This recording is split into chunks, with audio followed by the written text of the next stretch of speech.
In 2015, Joe Rogan made $75,000 for every episode of the Joe Rogan Experience podcast. If this is the information you were looking for, then please click like and subscribe. But if you would like to learn a little bit more about how Joe makes his money, then stick around, because we will be discussing Joe's many different revenue streams. That is how he makes his money. We'll be discussing his most lucrative revenue stream. That is the Joe Rogan Experience podcast. And we'll be estimating how much he made per episode in 2019. And lastly, we'll be discussing exactly how Joe became so successful. Those are the traits for his success. And to understand Joe's success, I'm going to draw from the Dale Carnegie classic, the always relevant How to Win Friends and Influence People. And by studying Joe's success, we're going to add to your skill set and help you learn about how you can become more successful, just like Joe. Jamie, Google how much a gorilla can bench. Joe Rogan is a really fascinating guy. He is obviously a well-known celebrity personality, but he's known for being involved with so many different disciplines of work. He's an accomplished stand-up comic with 10 specials. He's also a martial arts fighter and UFC commentator. He's the host of one of the most popular podcasts in the world. And from that podcast, we have learned that he is an avid enthusiast of nearly everything. I mean, chimpanzees, aliens, conspiracy theories, political commentary, hunting, comedy, isolation tanks, MMA, physical fitness, and kettlebells. I first learned of Joe as the host of Fear Factor, but he had already been working for years before that. By the time he was the host of Fear Factor, he had already been on 2 other network TV shows. Those were Hardball and News Radio, as well as doing commentary and interviews for the UFC. Joe makes millions each year from his multiple revenue streams, among which are his stand-up comedy, from shows and recorded specials, his appearances as a UFC ringside commentator, and his chief revenue stream, the reason why his influence has grown so wide, the Joe Rogan Experience podcast. On the Joe Rogan Experience, you can regularly hear ad reads for the supplement company Onnit, of which Joe is a major stakeholder. His diversified sources of income ensure a financial security that most of us can only dream of. But in order to further our own success, let's study Joe's main source of income to see what we can learn and implement for ourselves. The JRE Podcast. The Joe Rogan Experience podcast was started in 2009 and has grown to become a YouTube channel with more than 7 million subscribers. In 2019, the show had more than 190 million downloads per month. Now, the value I said at the beginning of this video was $75,000 per episode. The source of this quote is from MMA fighter Mike Bisping. Bisping has worked with Joe Rogan in the past, both as a guest on the Joe Rogan Experience and in UFC events. In 2015, on his own podcast, Mike Bisping said that Joe was making $75,000 per episode of the Joe Rogan Experience. This is the closest figure we have that we can believe has some accuracy to it, but because it's hearsay, I'm not all that ready to believe it's a stone cold fact. The fact that it was said in 2015 is all the more reason to think that it is entirely possible. It's entirely possible for Joe to be making closer to $100,000 or more per episode. In 2016, Joe said that the podcast had 30 million downloads per month. In 2019, that figure was much closer to 200 million downloads per month. So if he was making $75,000 per episode in 2015, he's definitely making well more than that now. We're going to do some math really quickly to extrapolate these numbers to 2019, and you can pause the video if you want to check my math, but basically what I did was I figured 184 episodes occurred in 2019, so I divided the $75,000 per 184 episodes in 2015 to kind of come up with an average. That came up with the result of 3 cents per download, which is way more than I was expecting per download. If we multiply that out by 2019's download numbers, then we end up with a possible revenue of $475,000 per episode in 2019. But keep in mind, since the Joe Rogan Experience is a private enterprise, all of these figures are educated guesses. With the Bisping quote, it is at best hearsay. And while we will never know what the actual revenue numbers are for the Joe Rogan Experience, we can develop a range of likely possibility using known advertising rates and download figures for the Joe Rogan Experience. While YouTube episodes of the Joe Rogan Experience don't have ads, the audio version of the podcast does have ad reads, typically at the very beginning and end of each episode. Squarespace, MeUndies, ProGreens, Blue Moon. As I record this, Joe's latest episode had 4 ad reads at the beginning of the episode, and then shoutouts to the sponsors at the end of the episode. In advertising and marketing, there's an acronym called CPM, which stands for cost per mil. This is the amount that an advertiser will pay per 1,000 impressions of its ad. Industry standard advertising rates for podcasts with Joe's listener base are at least $25 to $29 CPM for a 60-second ad, which, keep in mind, is a minimum. Some figures floating around go up to $40 CPM. Top 100 iTunes podcasts, which JRE is continually topping, earn a reported $50 to $100 CPM. But let's try to come up with some conservative figures. Using the podcast advertising calculator at advertisecast.com, I determined an industry average cost of an ad read on a podcast with the same reach as the Joe Rogan Experience to be about $67,500. At an average of 4 ad reads per episode, that's a range of $270,000. Jamie, pause that. You know, this kid's got the right idea, but he's not using the right information. A buddy of mine just sent me this email. It's an article from Forbes, and it's got a list of the top 10 podcasters of 2019, and I'm on top of it. And it says right here that the Interactive Advertising Bureau estimates that I made $30 million of revenue last year. Again, that's an estimate, but these guys have been doing this since 1996, so I'm willing to bet they know at least a little bit about what they're saying.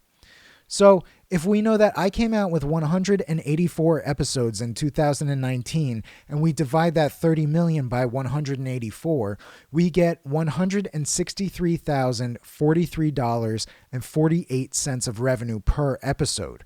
And at an average of 4 advertisers per episode, that's $40,760.87 per advertiser. So we're actually cheaper than this kid calculated. That's a realized CPM of $3.28. And that's 89% below market value for a podcast with our reach. Jamie, we got to raise our prices. So again, the Joe Rogan Experience made $163,043.48 of revenue per episode in 2019.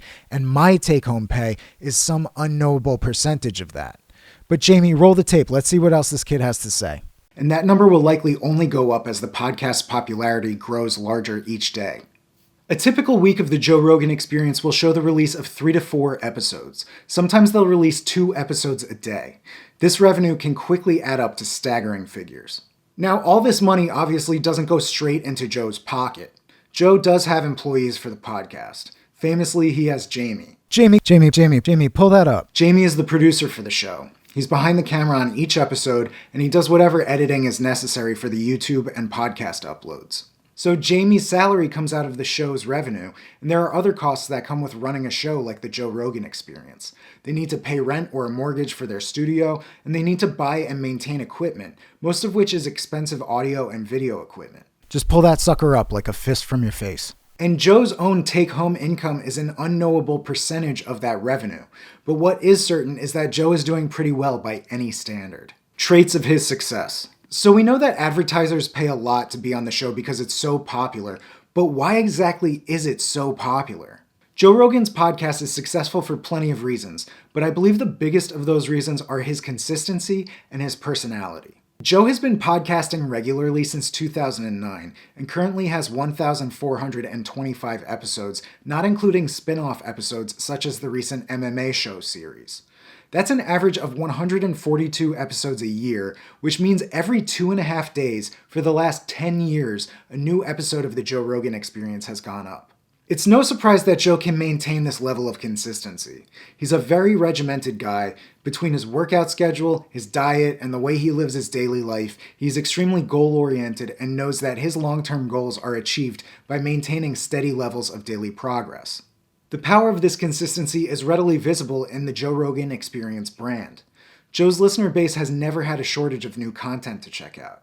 So Joe is benefiting from his consistency in multiple ways, in that it has established trust and demand from his audience and increases opportunities for more ad reads, which means more revenue. A typical episode of the Joe Rogan Experience can be anywhere from 1.5 hours to 3 hours long, sometimes longer. So if we're getting 4 episodes a week, that's a likely range of 6 to 8 hours minimum of content that Joe has to speak and steer conversation and remain personable and interesting for his guests and his audience.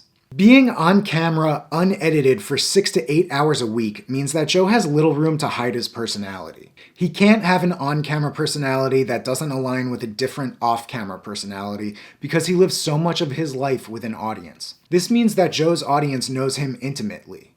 If you've seen a couple episodes of the Joe Rogan Experience, you can probably anticipate Joe's opinion on a new topic because he's so transparent. This brings us to Joe's personality, which is paramount to his success and his podcast's success. Joe has tremendous authenticity. I'm not entirely convinced on the moon landing, and here's why. To me, this is the overarching result of his personality quirks. You know, I changed my mind on the moon landing. I think Joe Rogan is like the everyman on steroids. Well, figurative steroids and not literal steroids. He knows enough about so many topics that he can speak with nearly anybody about almost anything and be able to carry the conversation.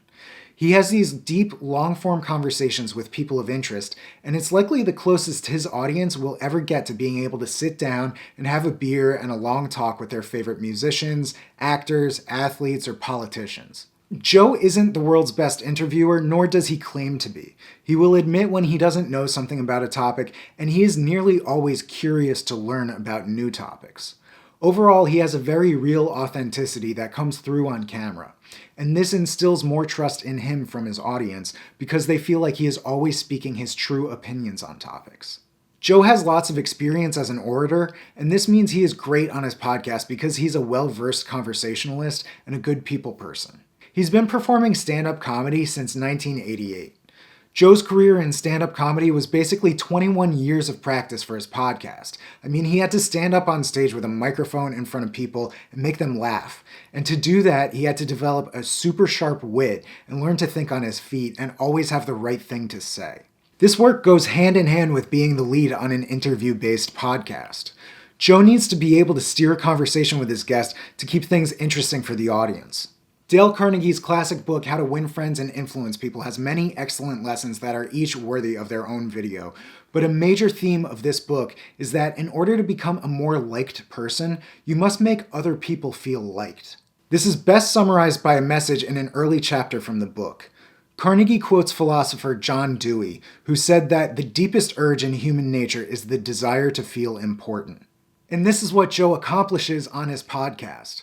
By offering a platform to guests from all areas of art, athletics, science, and politics, and by providing them a listening ear and thoughtful conversation, Joe makes his guests feel important. In turn, they find Joe endearing, and they have a considerate talk, which turns into good content for Joe's audience.